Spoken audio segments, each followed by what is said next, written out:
A Hunt Awry by Struggle.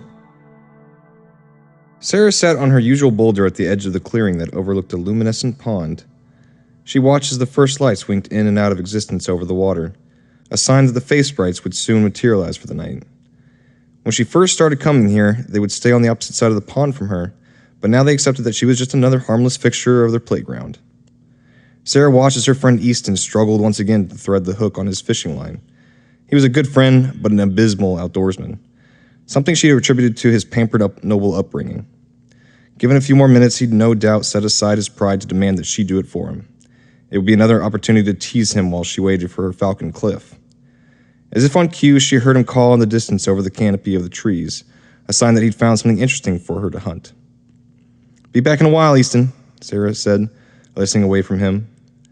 Walking towards the tree line, she grabbed her bow that rested against the trunk of a white oak before taking off into the brush towards the sounds of Cliff's sporadic caws.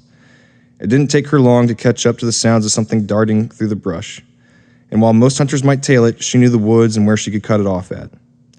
It had taken 20 minutes of pursuit and a few corrections from Cliff to get ahead of it, but she was sure she'd have a bead on the beast from her hiding spot in the brush. She could hear it barreling towards her, and she readied the bow towards a spot in the brush she was sure it would come through. Instead of the deer or hog she had expected, a great white cat leapt into view. She briefly hesitated at the natural beauty of it, before leading her shot and letting it sail. Time seemed to slow as she watched her arrow inch towards the beast. The arrow hit its mark, and the giant cat let out a cross between a yowl and a roar. The beast took a few yards before it collapsed, skidding into the dirt and grass. Satisfied, Sarah slung her bow across her chest and made to leave her hiding spot. After leaving, Sarah was immediately paralyzed by the form in front of her. Occupying the spot the big cat had fallen was a young woman with an arrow in her back. Before she realized what she was doing, she was running for the pond in Easton. "Sarah, seriously, would you slow down?" Easton said. She hadn't bothered telling him why they were running. Every time he had probed her, she just said, "No time. Let's go." He just assumed she was excited to show off some impressive kill, at least till they reached the clearing. "Is that?" Easton asked. "Queen's mercy, Sarah, what have you done?" "I didn't mean to. She was a big white cat. How was I supposed to know?" Sarah frantically pulled Easton towards the woman. "Please, Easton, you've got to heal her." "I'm no healer, Sarah, but I can try," he said. Sarah stood behind him and watched as he knelt next to the woman, his hands tracing the air over her form for a few moments before he sighed. "Here goes nothing," Easton said, as he cupped his hands in front of his mouth and breathed magic into them.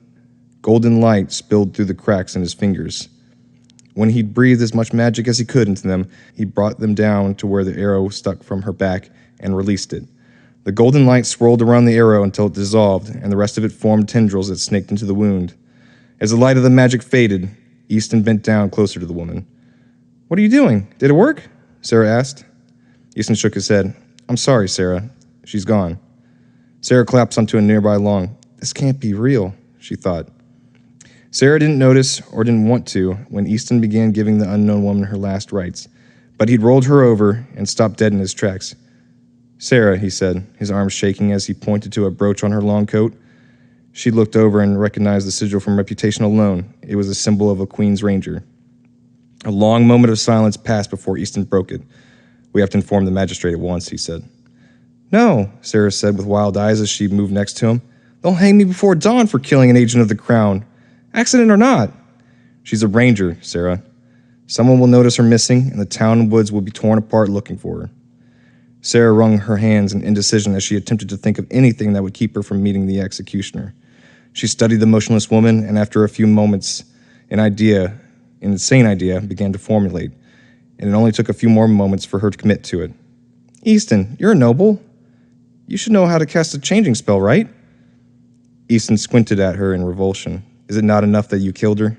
He winced as he heard his own words, but pressed on. "Leave the poor dead thing the small dignity of being buried in her own skin." "Please, Easton." "You're right.